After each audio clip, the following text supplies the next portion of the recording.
Alright, everybody, this is your boy DrkBLADExx, Dark Enforcers, aka Black Hawk Division Leader for DCUO. What's going on? What's good with your pimp? And that is why you don't rush into a group. Not everybody was here. Anyway, as you can tell, this video, we're doing the Rainbow in the Mist feat. This feat takes place at the Tier 7 Warlight Part 3 DLC known as Blackest Night. This feat takes place at the first boss fight between Grundy and Martian Manhunter.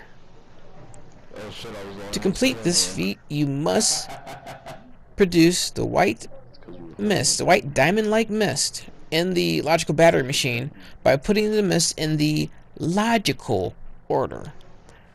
So that feat might confuse a little people the way it's worded. Okay, so logical order. When you think of order for colors, what's a logical order? I'm sure a lot of you had like art class, whether in high school or elementary school or things like that, where you were taught a order for colors. So let's just go over it real quick. What's an order for colors? The logical order for colors. Roy G. Bibb. Roy G. Bibb.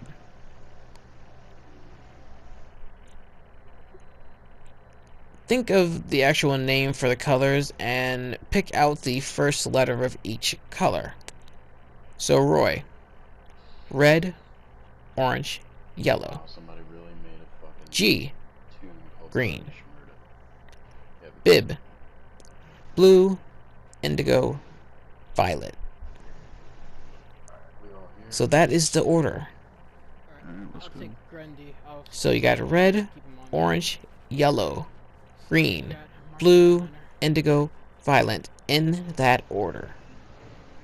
Now there's many different ways of doing it in that order. For such, there's two of, you put them in that order once, and then you do that order over right afterwards. Remember that you have to put stuff in on one side of the battery, then you have to put stuff on the other side of the battery. So it's pretty much just like, you know, take your time doing it. However, there's also another way of doing it. Some people have gotten this feat by just putting in the same color twice. They pick up red, wait till red's in, then they go right back and get that red again, and put that in. There's many different ways of doing this feat. However, in this video, we're showing you how to do it the other way. You go from one color to the next, to the next, to the next, until you get that all done, and then you just do it again. That's the way we're doing it in this video. However, like I said, I've heard of people actually just going, put two reds in, then put two oranges in, then put two yellows in, you know, on down the line. But this is a video of showing you how to do that. Now, once you actually get the mist in there, and you create the white diamond mist, you're halfway done. Because the other half is you must defeat these two bosses for the feat to pop. So, how do you get this at level? Because that's how I do my videos. I make my videos for someone who's just coming into the content, pretty much. Not like it's their first time coming into the content, but they're a high CR, but like they're a low CR. So let's say like everyone in the group is like 145. Everybody's at least 145, and we're around 145. We're not that much higher. Now, truthfully, it can also be said that 140 is good enough to come here, which it probably is. Yeah, it actually probably is. I think you'd have a higher success rate at 145, but whatever have you. Of course, the higher your CR goes up, of course, the higher success rate. But it's up to you what you wish to do with it. So, knowing that it doesn't just mean getting the containers in the right order, but also beating the boss, this is my suggestion for you. Once again, take from it what you will. At a low CR level, I'm going to suggest a team of 2 tanks. I'm also going to suggest a team of 2 healers. 1 troll should be enough. If you want to have 2 trolls, cool, that should be enough. But that's going to probably make the fight a lot longer than need be at the same time. Maybe. I'll give you a lot of tips and tricks of how to get through this fight. Some which I actually probably should have used during this fight, but whatever. Anyway, I'll give you guys a lot more tips and tricks than what you see in the video. Alright, so I'm going to suggest 2 tanks and 2 healers, at least. If you're at, you know, those levels, 40, 140, or 145. I almost like sprinted past it, like for some If you're slightly higher than that, of course you can change it up a little bit, but it's up to you. I don't think you need more than 1 troll, but once again, up to you. Alright, here we go. Now, tips and tricks of how to actually tank this right. You're gonna probably want to split up the ads. One tank takes one boss, the other tank takes the other boss. Now, with that being said, I suggest using taunts. Not your pulls, your taunts. Pulls are based on dominance. They do a little bit of aggro, but they're based on dominance. Taunts are pretty much just all aggro. Top aggro. It's aggro that another tank can't take away. Nothing else can mess up that. It's pretty much just all aggro. I suggest using taunts, because these bosses are scripted to break tank aggro. So you need to use something that can override. Now with that being said, they're scripted to break aggro. So how do you fix that? What do you do about that? It's actually quite easy if you think about it. As far as the aggro in this game goes, it has a system or a class. The top class always has more dominance and overrides the classes below it. So at the top of the list are tank powers. As a tank, any power you use, any superpower, doesn't matter what power it is, any superpower you use gives you aggro. That's the very top class. Right under that is healing powers. Any healing power you use gives you aggro. So if there's no tank in a group, now the healer will have the aggro. Under that is damage powers. Now this is the sketchy part. Controllers fall into the damage powers only because controllers don't lose damage. Because they have to have pot. They have to be able to do a lot of damage to get your pot back. So they don't actually lose any damage going into a controller role. Not that much at least. But yeah. Damage powers combine DPSs and controllers. And then under that is proximity. How close you are to the enemy. So at the very top, tanks tank everything.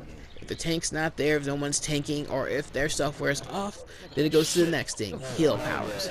If nothing's there and everyone's just, well, there's no healer, there's no tank, after that, it's DPS powers. So then you have controllers and DPS, and controllers have dominance. So guess who's going to have more than the regular DPS? A troll. But if the troll's not kicking out a lot or doing too much, then you really just have the DPSs. And then there's proximity, how close you are to the enemy. Now the reason I'm saying this is because of this. They're scripted to break tank aggro, which means you can now pretty much get rid of that top shelf for it being all tank. That means now that unless the healer is spamming a lot of power, using their powers much, then the healer is not going to have the aggro. Most healers aren't going to spam a lot of power, especially if you have 2 healers. You don't really have to do too much. So you're not going to see a lot of aggro given to the healer, even though it's next in line. Which leaves what? That leaves DPSs and trolls. If a troll is spamming a lot of stuff, you're going to see the troll take the aggro. However, what do you see the most in this game? DPSs with their AMs, hitting buttons, mashing buttons left to right. That's right. That is the reason that DPSs, when it comes to taking things like Solomon Grundy in Blackest Night, or Stompa in Happiness Home, or Atrocitus in Assault and Battery, that is the reason why DPSs will sometimes gain aggro. So how do you fight this? Well, not a lot of people know about it, but there is a trick to fighting this. The trick is actually the opposite of what you're doing. You need to do slow burn. He is attracted to damage. Who's ever doing the most damage at that point, because the tank aggros is gone. So the only other way a tank can now aggro the boss again once the aggro is broken is by doing damage powers. Now damage powers include powers or your weapon. However, we all know that when it comes to doing damage, there's way a tank is gonna pretty much outshine a DPS. Unless the DPSs slow down their stuff long enough for the tank to grab the aggro. And this is just in between times that the aggro gets broken. Now, only in between those times that the aggro gets broken. Anytime you see Grundy or even Martian Manhunter running wild, stop attacking him and leave. Just stop attacking him. Wait for the tank to gather them both up. Let the tank do the attacks. That's a pro tip right there. That is how you keep aggro. That's how you also make sure that these two never get out of your way, never got to your range. But a lot of people aren't willing to go through all that, so you don't see that a lot. But that is how you beat this. Let the tank get aggro, let the tank keep aggro. Now, remember, like I said, there's two tanks, so wait until both tanks get the who they need. Now, what I did is I got my auto lock on, so that way I'm never off Solomon Grundy and I'm using my taunt. Another thing I suggest is you might want to hit your taunt more than once. Like, when it comes to pull moves, usually the CC effect, which is like the pull or the aggro that you use, usually lasts for about 8 to 12 seconds, but mostly just 8. When it comes to guys that can break your taunts, you kind of want to cut that time in half. So I want to say somewhere from 4 to 6 seconds.